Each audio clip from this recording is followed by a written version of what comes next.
ابھی اپنے سامنے سورہ فاتحہ ہے اور دوبارہ درس قرآن کا آغاز ہے۔ سورہ فاتحہ یہ مکی ہے۔ مکی اور مدنی کس کو کہا جاتا ہے، اس سلسلے میں کئی بار بات بتائی گئی کہ جن آیات اور جن سورات کا نزول حضور صلی اللہ علیہ وسلم کے ہجرت کرنے سے پہلے ہو ان کو مکی کہا جاتا ہے، اور جو ہجرت کے بعد ہو اس کو مدنی کہا جاتا ہے۔ جیسے حضور صلی اللہ علیہ وسلم کی حیات طیبہ جو ہجرت سے پہلے کی اس کو مکی کہا جاتا ہے، جو ہجرت کے بعد کی اس کو مدنی کہا جاتا ہے۔ تو سورہ فاتحہ یہ مکی ہے، یعنی ہجرت مصطفیٰ صلی اللہ علیہ وسلم سے پیشتر اس کا نزول ہوا ہے۔ اور سورہ فاتحہ کی شان کیا ہے تو خود اللہ تبارک و تعالیٰ نے اس کے بارے میں فرمایا، حدیث قدسی مسلم شریف کی حدیث پاک حضرت ابو ہریرہ رضی اللہ تعالیٰ عنہ بیان فرماتے ہیں کہ حضور نے ارشاد فرمایا، اللہ فرماتا ہے میں نے سورہ فاتحہ کو اپنے اور اپنے بندے کے درمیان بانٹ دیا ہے۔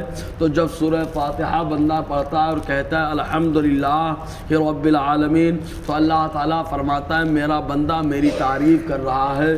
اور جب کہتا ہے الرحمن الرحیم، تو اللہ تعالیٰ فرماتا ہے میرا بندہ میری بڑائی بیان کر رہا ہے۔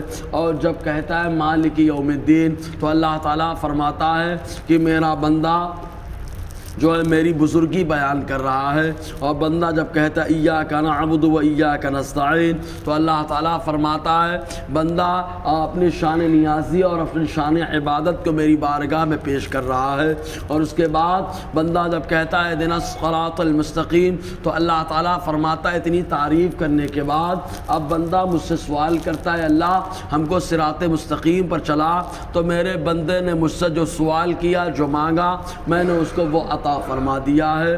تو یہ سورہ فاتحہ کی شان ہے کہ اللہ تبارک و تعالیٰ ویسے تو قرآن کی ہر آیت کی تلاوت کو پسند فرماتا ہے، اور تلاوت قرآن کی سب سے بڑی برکت یہ ہے کہ اللہ تبارک و تعالیٰ خود فرمائے گا روز محشر اس بندے سے جو صاحب قرآن ہوگا۔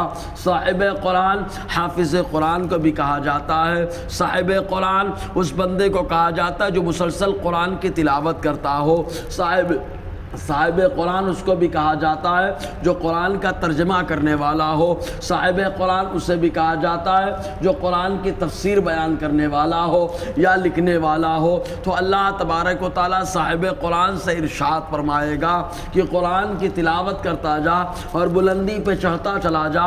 چنانچہ وہ قرآن کی تلاوت کرے گا اور بلندی پہ چڑھتا چلا جائے گا، اور اس کی آخری منزل وہیں پر ہوگی جہاں پر وہ قرآن مقدس کو مکمل کرے گا۔ یہ رب کی بارگاہ میں بلندی اور ترقی کا ذریعہ ہے۔ مطلق قرآن کی تلاوت کا یہ حال ہے۔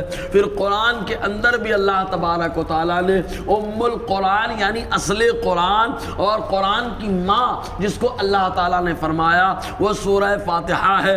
یہی وجہ کہ سورہ فاتحہ کا نماز میں پڑھنا واجب قرار دیا گیا ہے۔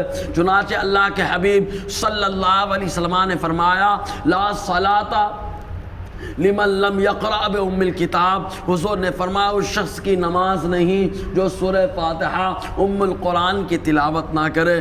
ہاں اب ایک سوال ضرور پیدا ہوتا ہے، جناب یہ تو بتائیں کہ اگر سورہ فاتحہ کی تلاوت نہ ہو تو نماز نہیں ہوتی ہے، تو مقتدی تو خاموش کھڑا ہوتا ہے اور امام تلاوت کرتا ہے، حالانکہ اس میں جو بھی نہیں پڑھے گا اس کی نماز نہیں ہوگی، تو چاہے امام ہو چاہے مقتدی ہو۔ تو اس کا جواب یہ ہے کہ اللہ کے حبیب صلی اللہ علیہ وسلم نے سورہ فاتحہ کو مقتدیوں سے جو ہے منع فرما دیا کہ اگر جماعت میں ہے تو مقتدی تلاوت نہیں کرے گا۔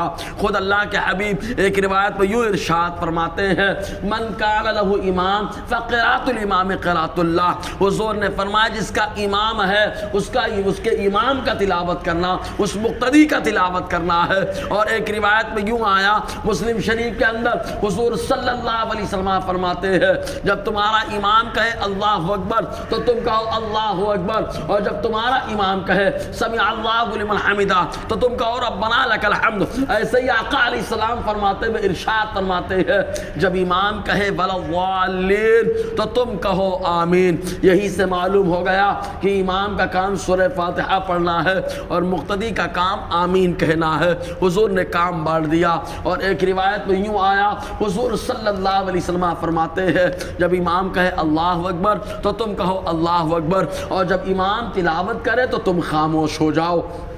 تو حضور نے خاموش رہنے کا حکم دے دیا۔ مقتدی اسی لیے تلاوت نہیں کرتا کہ اللہ کے حبیب صلی اللہ علیہ وسلم نے مقتدی کو تلاوت کرنے سے روک دیا نماز کے اندر۔ اور خود ایک حدیث پاک میں آیا طحاوی شریف کے اندر کہ حضور صلی اللہ علیہ وسلم فجر کی نماز پڑھا رہے تھے، ایک صحابی وہ بھی پیچھے پیچھے پڑھنے لگے۔ اللہ کے نبی صلی اللہ علیہ وسلم نماز سے فارغ ہونے کے بعد ان سے متوجہ ہوئے، ارشاد فرمایا کیا ہو گیا تم لوگوں کو کہ نماز کے اندر مجھ سے جھگڑا کرتے ہو اور میرے ساتھ قرآن پڑھتے ہو؟ اگر میرے ہاتھ میں انگارے ہوتے تو میں اس کے منہ میں ڈال دیتا۔ تو معلوم یہ ہوا کہ مقتدی امام کے پیچھے رہے تو اس کی تلاوت اللہ کے حبیب صلی اللہ علیہ وسلم نے پسند نہیں فرمائی۔ انشاءاللہ